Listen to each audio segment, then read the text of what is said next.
क्यों व्यर्थ प्रयत्न कर रहे हो कर्ण? मेरे पिता कहते हैं कि धनुर्विद्या सूतों का कार्य नहीं है। किंतु मेरे ताऊ कहते हैं विद्या उनकी होती है जो ग्रहण कर ले। और यदि विद्या ही क्षत्रिय होने का प्रमाण है तो शोण भी धनुर्धारी बन जाएगा।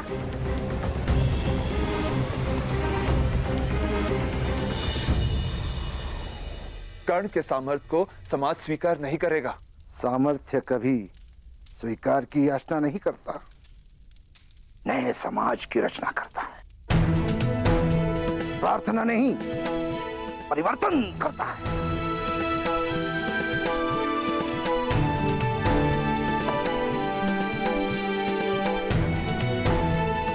ऐसा ही आत्मविश्वास लेकर आप भी घर से निकले थे। क्या हुआ? ना संसार बसा पाए और ना परिवर्तन ला पाए।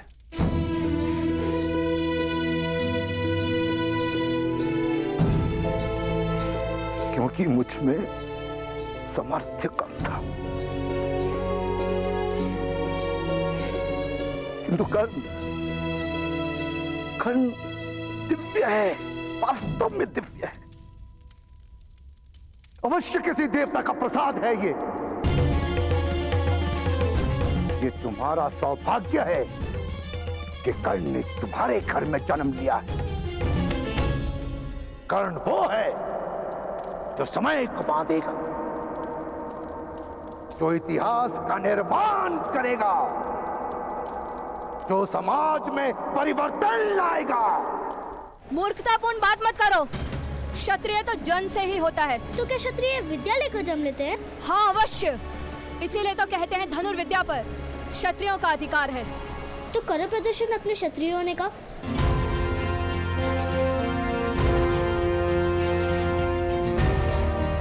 उस पेड़ से फल लाकर दिखाओ। मत्स्य के मत से तुम्हें अपने बाण का मार्ग बनाना पड़ेगा।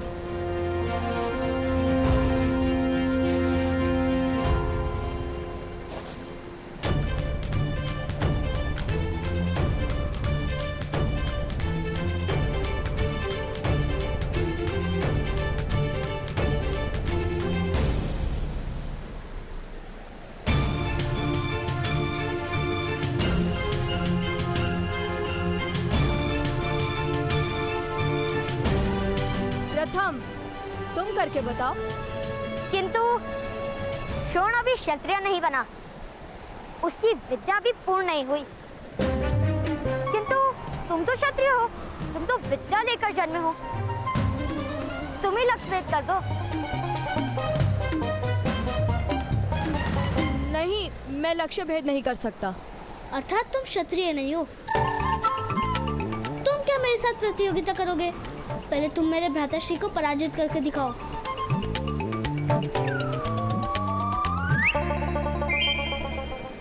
और जब तक तुम भ्राताश्री को पराजित नहीं करोगे तब तक हम तुम्हें क्षत्रिय नहीं मानेंगे। असंभव! मैं अपने छोटे से बालक के कंधों पर आपके सपनों का भार नहीं आने दूंगा। कृपा करके उसके मस्तक में मिथ्यावचन मत भरिए। मेरी तो केवल इतनी इच्छा कि वो अपना जीवन सुख और संतोष के साथ जिए। नहीं बनाना चाहता उसे योद्धा, नहीं करवानी है समाज के साथ शत्रुता, उसके जीवन में संघर्ष नहीं भरना चाहता मैं। सामर्थ्य और संघर्ष में तो पति पत्नी का संबंध है अधिरथ। नहीं भ्राताश्री, कोई संघर्ष नहीं होगा उसके जीवन में। कर्ण सामान्य है और एक सूत की तरह सामान्य जीवन जिएगा। इस समय प्रकाश कम हो गया है। मैं कल प्रातः का लक्ष्य भेद कर दूंगा। सुनो, यदि तुम लक्ष्य भेद नहीं कर पाए तो तुम्हें भ्राताश्री के चरण स्पर्श करने पड़ेंगे। और यदि लक्ष्य भेद कर पाए तो मैं तुम्हारे चरण स्पर्श करूंगा। चलो श्वेत केतु, चलो।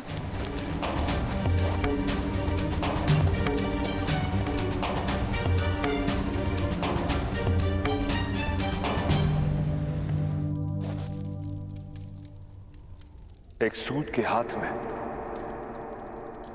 रथ की धुरा होती है, धनुष नहीं। ताऊ ताऊ, वो उत्तम है ना? हाँ, कल प्रातःकाल उस उत्तम के साथ भ्राताश्री की प्रतिस्पर्धा निश्चित हुई है। आप चलेंगे ना हमारे साथ? भ्राताश्री और उत्तम धनुष से लक्ष्य भेद करेंगे और जब उत्तम पराजित हो जाएगा तब वो भ्राताश्री के चरण स्पर्श करेगा। अरे वाह! ये क्या प्रयास कर रहे हो तुम? कोई प्रतिस्पर्धा नहीं होगी, कोई लक्ष्य भेद नहीं होगा। किंतु पिताश्री, यदि प्रतिस्पर्धा नहीं होगी तो भ्राताश्री को उस उत्तम के चरण स्पर्श करने होंगे।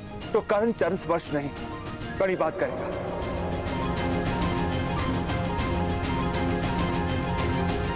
किंतु तुम दोनों मेरा आदेश नहीं टालोगे। कल प्रातःकाल कर्ण धनुष को हाथ नहीं लगाएगा।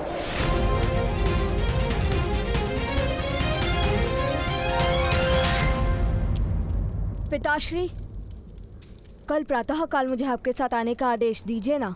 क्यों पुत्र, सेना निरीक्षण में तुम्हें क्या रुचि? मुझे चरण स्पर्श करने में रुचि नहीं। मैंने एक भूल कर दी पिताश्री। जाओ। मेरे सम्मान पे प्रश्न हुआ तो मैंने प्रतियोगिता को स्वीकार कर लिया। भूल से कल प्रातःकाल मेरी कर्ण के साथ धनुष विद्या की प्रतिस्पर्धा है। मेरी हार निश्चित है। वो सूत पुत्र अब भी ये साहस उसके पिता को चेतावनी दी थी, फिर भी यदि उसने कल धनुष का स्पर्श किया तो जीवन भर उस साहस के लिए पछताएगा।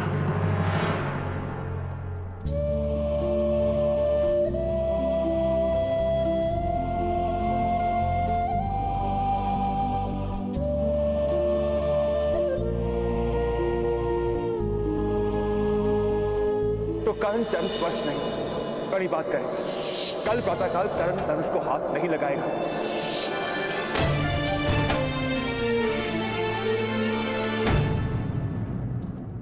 तुम्हारी ओर से मैं उत्तम के चरण स्पर्श करूंगा। शोन,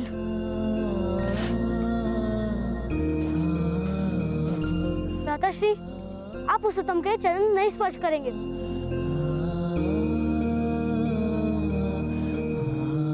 आपको प्रतियोगिता करनी ही पड़ेगी। पिताश्री का आदेश नहीं टाल सकते हम।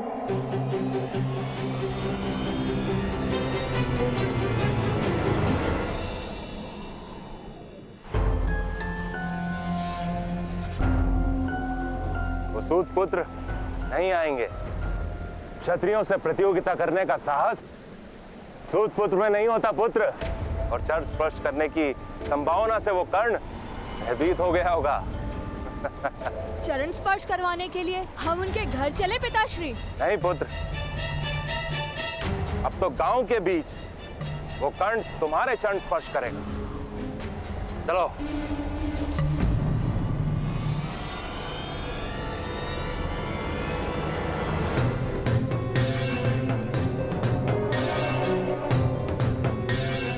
चलिए भ्राता, बाहर चलते हैं। प्रतियोगिता को स्वीकार किया है तो उसे पूर्ण भी करना होगा। पीछे नहीं हट सकते हम। तुम पर लांछन लगेगा।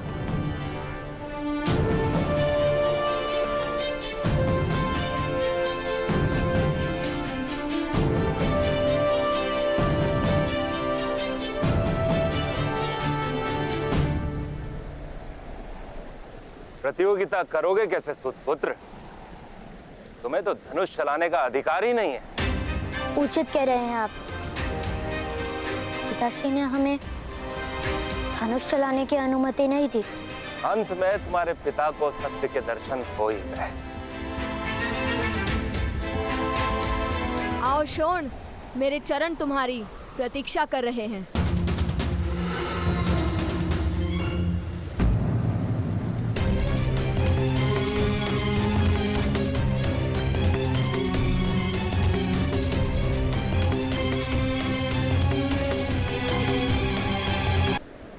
उत्तम, यदि तुम्हें आपत्ति ना हो तो शोण के स्थान पर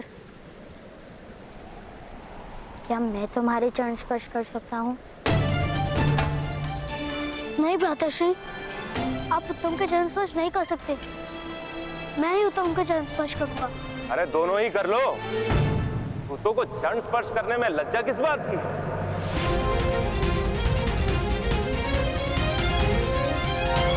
क्षत्रियों के चरण स्पर्श करके अपने वास्तविक स्थान को स्वीकार करो।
जाओ पुत्र।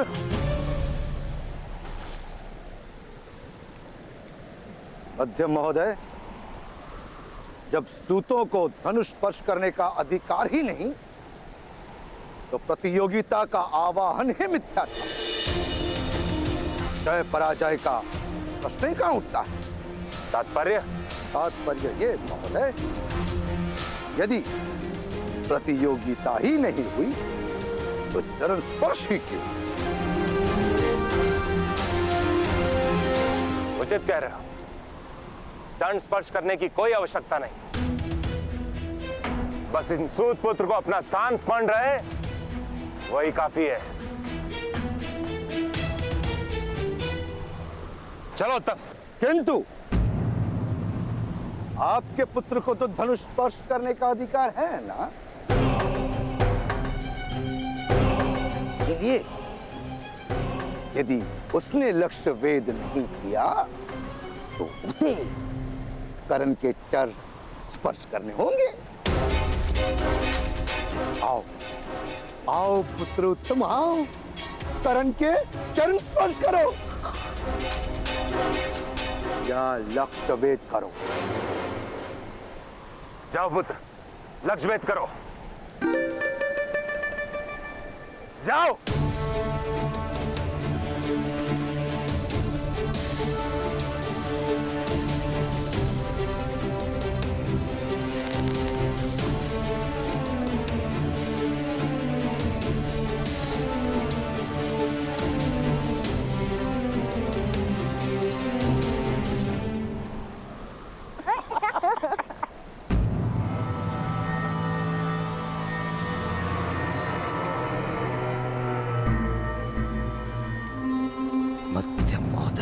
दीजिए कर्ण को अनुमति।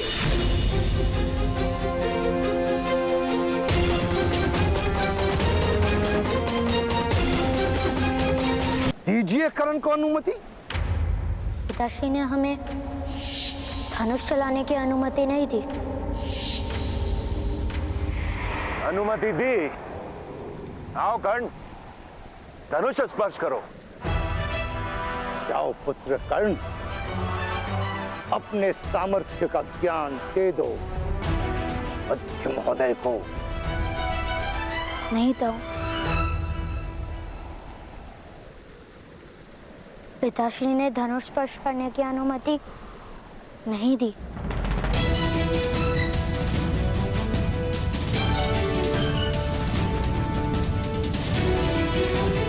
पुत्र कर्ण, ईश्वर ने 2 हाथों के साथ 2 पैर भी तो दिए हैं।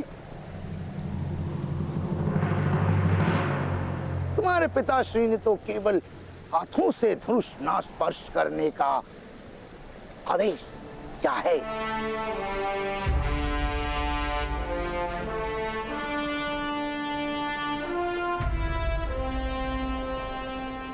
दिव्य दृष्टि से बाण शक्ति से जीते ये सारा रण, शांत चित धरे आत्मबल भरे जीते हर बाधा गढ़, छूट ना पाए लक्ष्य हो चाहे सूक्ष्म सा छुपा होकर, मित्र वेग है सूर्य तेज है कवच चढ़ा इसके तन।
भ्राताश्री के चरण स्पर्श कीजिए।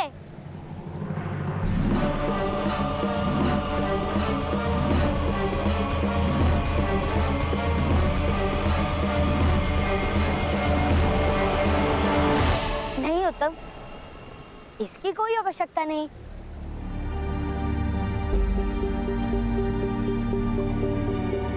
ये तो हम मित्रों की चेष्टा थी ना। तो तुम इन सूतों को विद्रोह करना सिखा रहे हो? नहीं मध्य महोदय, मैं तो केवल इनके सामर्थ्य को आत्मसम्मान का ज्ञान देता हूं। विरोध तो आपका अहंकार सिखाता है।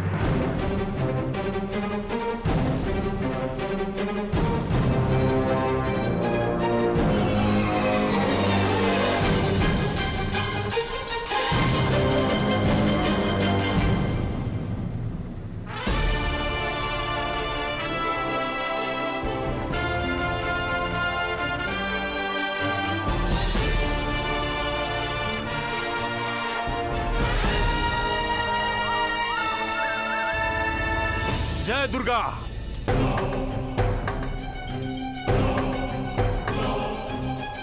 मध्यम महोदय, इस समय अधिरथ के पुत्र का न्याय करना ही होगा, अन्यथा सारे क्षत्रियों का सम्मान नष्ट हो जाएगा। किंतु महोदय। किंतु परंतु का समय नहीं है अशोक। धनुष और बाण के साथ साथ तुमने बालक की कला भी देख ली है। आज मध्यम महोदय ने भी देख लिया कि वो बालक दिव्य भी है। किंतु एक छोटे बालक से भय कैसा? रोग, ऋण और शत्रु जब उग रहे हो तभी नष्ट करना अनिवार्य होता है। यदि इस बालक का धनुष आज नहीं छुड़वाया गया तो कल हमें सत्ता छोड़नी होगी। किंतु एक बालक को कैसे दंड दे सकते हैं, जबकि एक राजा भी 9 वर्ष के बालक को दंड नहीं दे सकता। बालकों को तो शिक्षण दिया जाता है। पीड़ा ही शिक्षण देने का सबसे उत्तम मार्ग है, जानते हो ना? उस बालक को ऐसी पीड़ा देनी होगी कि जीवन भर उसके स्मरणों से रक्त बहता रहे।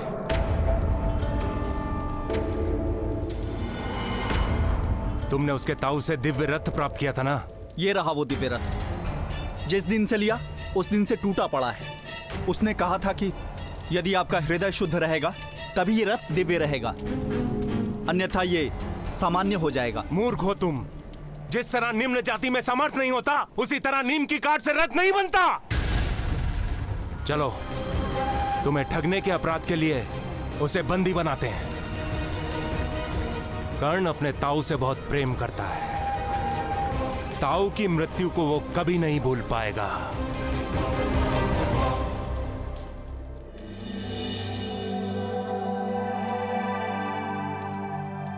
ताऊ, भ्राता का दिव्य कवच देख के माता भयभीत क्यों हो गई? दिव्य पुत्र शोन, नई और अनजान वस्तु के प्रति मनुष्य का पहला प्रतिभाव भय ही होता है। जो वस्तु मनुष्य समझ नहीं पाता, उससे या तो वो अंतर कर देता है या तो उसका नाश करने का प्रयत्न करता है। समझे?